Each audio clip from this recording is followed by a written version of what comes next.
Costing for support departments. We could call this cost allocations for support departments. I want to talk about the step method. The step method is a little bit tricky. It can be a bit of a misnomer in some ways. We've seen how we can use the department costing to support a lot of business decision makings.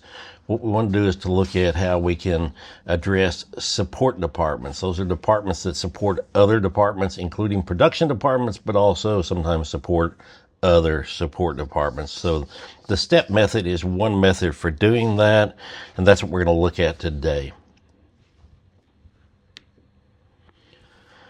The step method allocates some service department, that is some support department cost, to other support departments.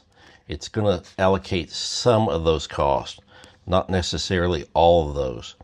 When we use a step method, once we make an allocation from a support department to another support department, we choose not to make an allocation back the other direction. In some cases, that's perfectly appropriate. In other cases, it's kind of a shortcut, and so it brings with it some attendant difficulties.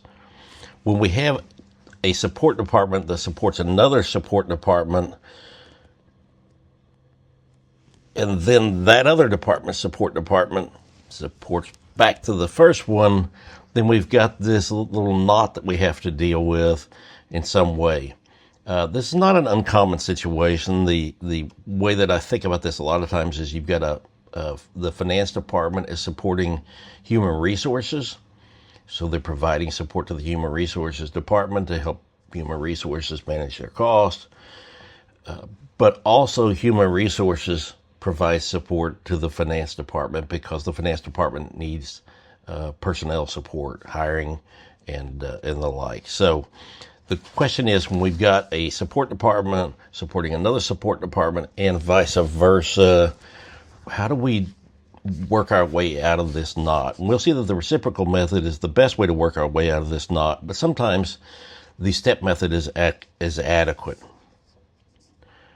Most of the time we take, under the step method, we take the support department that does the most to support other support departments, and we're going to start with that one for our allocation. So the question is, in our allocation, if I've got things going back and forth, which one do I start with? The general rule that's followed is the department that provides the greatest amount of support to the other departments. We're going to start with that one first. We do that because, in effect, we're using a shortcut, and we're ignoring some of the support that goes back the other direction. And if we're going to do that, we're in effect ignoring some useful information, and we want to try to ignore as little useful information as possible. So we're going to start with the most supporting of these support departments. Example, we've got a service department that's information systems. They're going to use computer hours to allocate its cost to both the production departments and to the administration department. So we see information system uses computer hours. We've got two plants. We've got the DeLease plant. We've got the Jordeels plant. And so it's going to allocate its department cost, its direct cost for information systems. We're going to allocate those to these two production departments, but it also is providing support or services for the administration department. And so we see this kind of relationship here. Now, in this relatively simple illustration, information systems supports administration, administration supports both plants. Now, what we're not seeing here is the administration also supports systems going back the other direction. When we have this kind of a situation, it's kind of a two-stage allocation. First, we're going to allocate here, and then we're going to allocate over here, and then down to the plants. And in fact, we might actually have the administration department support the DeLease plant as well. It's basically going to be two stages of allocations. Now let's make that more complicated and more realistic. We've got the information systems department supporting administration, and administration supporting information systems. And now we've got this link going back the other direction. If information systems is providing 50% of its support for other support departments, and the admin's only providing 20% of its support for other support departments, then we're going to tend to start with information systems. We could start either direction. It's somewhat of an arbitrary choice, but we use that as a rule of thumb. Start with the department that's supporting other support departments the most. That's the common rule that we find. Now, with our step method, what we're going to do is we're going to allocate cost down to the plants, to the using departments, the production type departments, but we're going to also allocate over to administration. And then from administration, then we're going to allocate cost down to the Delis plant and to the Jordiels plant. And what we won't do is to bring some of the cost back over to information systems, because we've already allocated the information systems cost out. If we were to allocate cost from admin back over at information systems, then we got more cost to allocate out. And so we've got this knot we've got to try to resolve. We're basically going to ignore this dashed line link. It's a shortcut. It may be good enough in a lot of organizations, a lot of situations, but we have to recognize that it's a shortcut. It's not ideal. So let's put some numbers to that. If information systems has direct cost of $800,000, it's supporting zero here because it's not supporting itself, but it's supporting half of its activities are supporting admin, 10%, and 40% to Delis and Jordiels.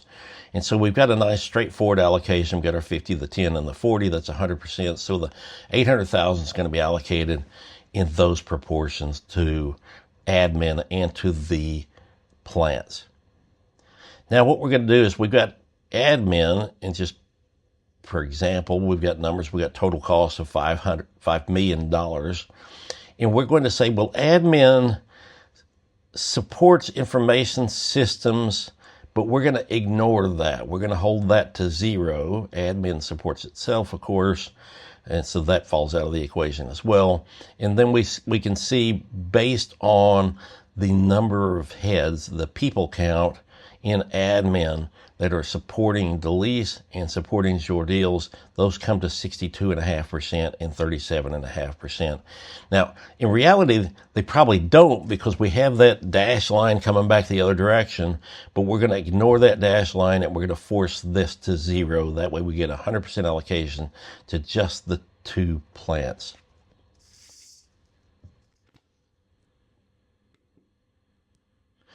We can roll those through with the numbers. We can see that the direct cost of information systems, the 800,000, we're going to clear that out of information systems. We're going to charge 400,000 over to admin, 80,000 to Jordiels, and 80,000 to Delis, and 320,000 to Jordiels. That's in accordance with the percentages we saw on the prior page. Once we do that, then we've got the admin departments. Started at $5 million, but it picked up $400,000 from information systems. We're going to allocate none of that back over to information systems, despite the fact that admin does support information systems. We're going to ignore that, and we're going to allocate in proportion to the services that admin provides to Delis and Jordiels. And again, those proportions are shown on the prior page, 62.5% and 37.5%. And that's going to settle our allocations. We've got all the costs out of information systems. That's zeroed out. So that support department doesn't hold any end cost after the allocations are made. Admin started out at $5 million, bumped up to $5,400,000. That's all been allocated out. And so we've zeroed out the cost of these administrative or support departments. And what we have are costs associated with the two plants, the two end users of the services.